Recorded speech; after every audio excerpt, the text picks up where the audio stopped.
Assalamualaikum warahmatullahi wabarakatuh. Eh, saya akan menjelaskan tentang materi perkuliahan asuhan keperawatan keluarga. Prinsip asuhan keperawatan keluarga adalah bagi seorang sarjana keperawatan, nurse adalah melihat keluarga sebagai suatu sistem. Tidak hanya melihat pasien satu orang saja yang sakit di rumah itu, tetapi semua anggota keluarga harus dilakukan tindakan pendekatan dengan mengutamakan upaya promotif, preventif, dengan tidak mengabaikan kuratif dan tindakan rehabilitatif di keluarga. Ingat, peran fungsi keluarga, fungsi kesehatan keluarga menurut Balan Maglaya harus dihafal. Ada 5 tahapan. Yang pertama adalah mengenal masalah kesehatan, yang kedua adalah mengambil keputusan yang tepat, yang ketiga cara merawat anggota keluarga, yang keempat pandai dalam memodifikasi lingkungan, 5 mampu memanfaatkan fasilitas kesehatan. Ini prinsip pendekatan nanti dalam melaksanakan asuhan keperawatan di keluarga, harus dihafal. Untuk mengenal apa kata kuncinya atau keywordnya, yaitu dengan keluarga mampu menyebutkan tanda dan gejala, pengertian penyakit, etiologinya dengan bahasa mereka, tidak bahasa medis. Dan istilah-istilah adalah yang sering diungkapkan. Kemudian mengambil keputusan yang tepat, dia tahu akibatnya ketika dia tidak dirawat, dan dia tahu cara mengambil keputusan yang tepat di keluarga. Kemudian yang ketiga, cara merawat. Keluarga mampu menjelaskan cara merawat, kemudian mampu mendemonstrasikan cara merawat yang benar. Yang keempat, memodifikasi lingkungan. Mampu memodifikasi, mengatur lingkungan supaya mendukung dalam perawatan kesehatan di keluarga.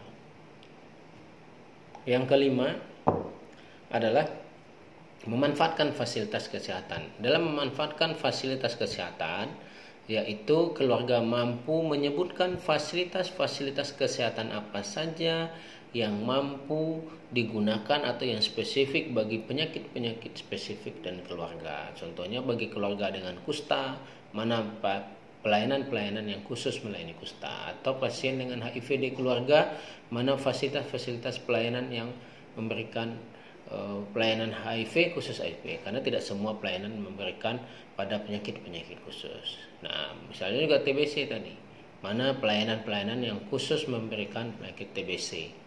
Ini yang harus dipahami oleh keluarga. Inilah pendekatan asuhan keperawatan keluarga. Kemudian dilihat lagi, sesuaikan tahap perkembangan keluarga.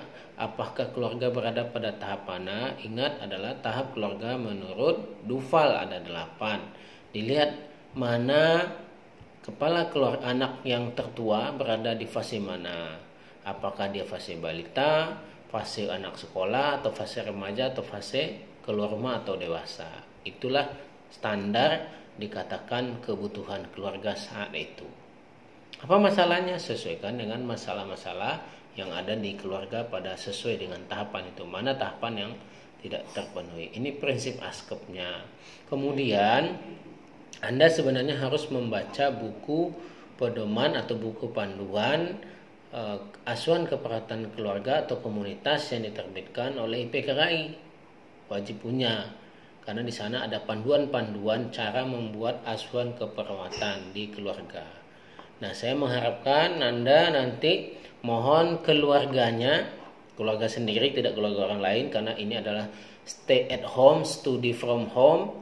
Maka lakukan pengkajian asuhan keperawatan keluarga, cari formatnya di internet, di mana yang ada, buatkan pengkajiannya, buatkan ASKEP-nya dengan melihatkan nanda niknoknya. Kalau nggak ada nanda niknok, Anda lihat di internet dimanapun ada.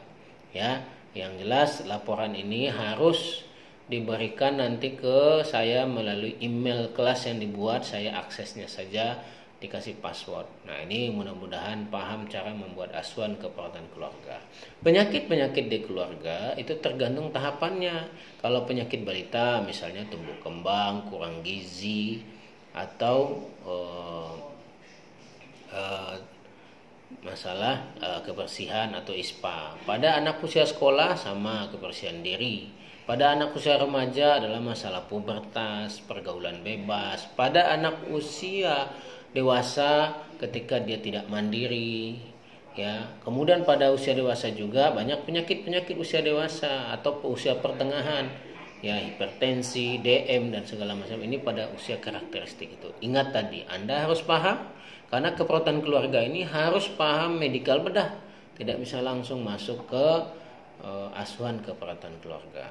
Ya, itu saja dari saya, semoga bisa dipahami. Selamat, semoga kita sehat semua dan terhindar dari virus corona dan segala macam penyakit ini. Sukses belajar, teruslah belajar, dan dimanapun Anda tetap bisa belajar. Terima kasih. Assalamualaikum warahmatullahi wabarakatuh.